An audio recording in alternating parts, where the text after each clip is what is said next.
یو هندو د مسلمان سره ملګری و، ډېره ښه ملګرتیا وه. دا مسلمان به هم ورکره ورته، هندو به هم ورکره راته، خو تلل راتلل به یو بل کره. یو ورځ دا مسلمان سخت غمجن و چې هندو به ورکره راغی، دا مسلمان به بیا هم نه خوشحالېده. دغه هندو ډېر خفه شو چې دا سړی ولې خفه ده.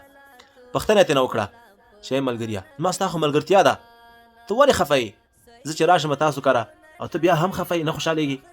هغه ورته وایي که ته مې ملګری نه وې دا راز مې درته نه ویلی، خو اوس مې ملګری دا خبره به درته وکړم. او ورته وویلې زه ډېر قرضدار یم او قرضدارانو تنګ کړی یم، د دې وجې نه ډېر خفه او تنګ یم.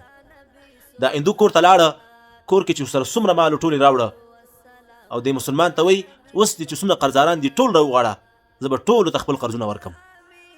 مسلمان ډېر خوشحاله شو، د ټولو قرضونه یې ادا کړل. دا مسلمان به ځان سره همدا فکر کوو چې زه اوس څه وکړم چې د دې سړي احسان ادا کړم، بېرته یې ورته بدله ورکړمه. ځان سره همدا فکر کوو.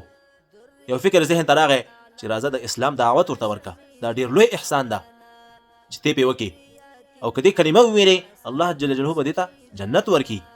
ورغی د هندو دروازه یې وټکوله، ورته وایي ای ملګریه، زما ستا خو ډېره ښه ملګرتیا ده او تا ما باندې ډېر لوی احسان وکړه، زما ټول قرضونه تا خلاص کړل او قرضدارانو زه ډېر تنګ کړی وم او غواړم اوس چې تا ته د دې کارونو بدله درکړمه. هندو ورته وایي چې ته به ما ته څه بدله راکړې؟ هغه هندو ورته وایي چې ته به ما ته څه بدله راکړې؟ هغه ورته وایي چې ته کلمه ووایه مسلمان شه، تا چې کله کلمه وویلې الله به جنت درته درکړي. هغه هندو ورته وایي که چیرې ته مې ملګری نه وې او دا خبره ما ته بل چا کړې وه، ما به ورسره جنګ کړی و او جګړه به مې ورسره کړې وه، ته مې ملګری تا ته هېڅ هم نه وایم، خو زه یو څو پوښتنې لرم، هغه پوښتنې دې که راته جواب کړې زه مسلمان کېږم. تاسو وایئ چې قرآن کریم کې هر څه شته، یو شی پکې نشته ده، هغه څه دي؟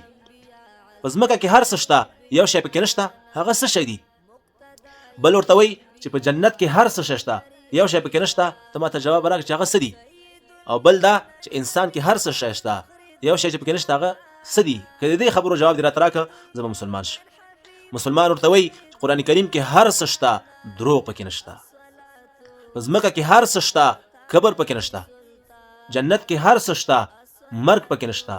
او په انسان کې هر څه دي، هر څه انسان کې شته، مګر احسان د چا نه مني، احسان فراموشه ده. او دا هندو چې دا خبرې واورېدې، دغه مسلمان استی کلمه وویلې او مسلمان شو.